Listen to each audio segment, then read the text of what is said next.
సూర్యుడు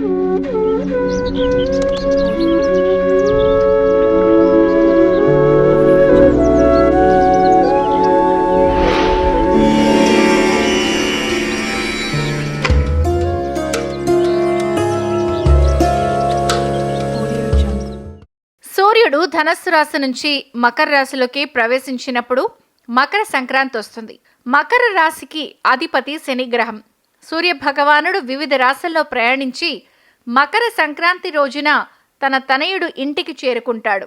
అలా సూర్యుడు మకరంలోకి ప్రవేశించినప్పుడు ఆగిన అన్ని కార్యక్రమాలు తిరిగి ప్రారంభమవుతాయి. సంక్రాంతి రోజు నుంచే సూర్యుడు ఉత్తరం వైపు కదులుతాడు. ఈ కదలికను ఆయనం అంటారు. అందుకే ఈ రోజు నుంచి ఉత్తరాయణం ప్రారంభమవుతుంది. సూర్యుడు మకర రాశి నుంచి మిథున రాశి వరకు 6 నెలల పాటు ఉత్తర దిశలో ప్రయాణం చేస్తాడు.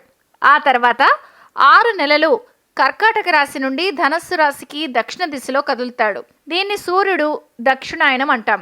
సూర్యుడు ఉదయించగానే అన్ని శుభకార్యాలు మొదలవుతాయి.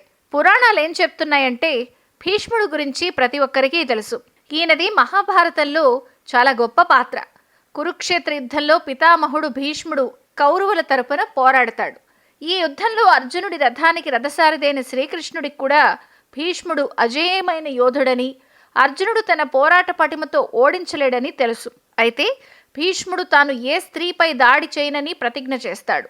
దీంతో శిఖండి సహాయంతో భీష్మ పితామహుడిపై బాణాలు కురిపించిన అర్జునుడు స్వచ్ఛంద మరణం అనే వరమున్న భీష్ముడు కురుక్షేత్ర యుద్ధంలో 11 రోజులు యుద్ధం చేసి గాయపడి అంపశయ్యపై మరణం కోసం ఎదురు చూస్తాడు.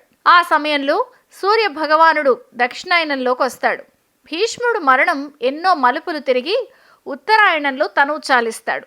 అయితే భీష్ముడు దాదాపు 58 రోజుల పాటు అంపశయ్యపై పవళించి ఉత్తరాయణ పుణ్యతిథి కోసం ఎదురు చూస్తాడు. మకర సంక్రాంతితో పాటు సూర్యదేవుడు ఉత్తరాయణుడు అవుతాడు. తరువాత పితామహుడు తన శరీరాన్ని త్యాగం చేస్తాడు.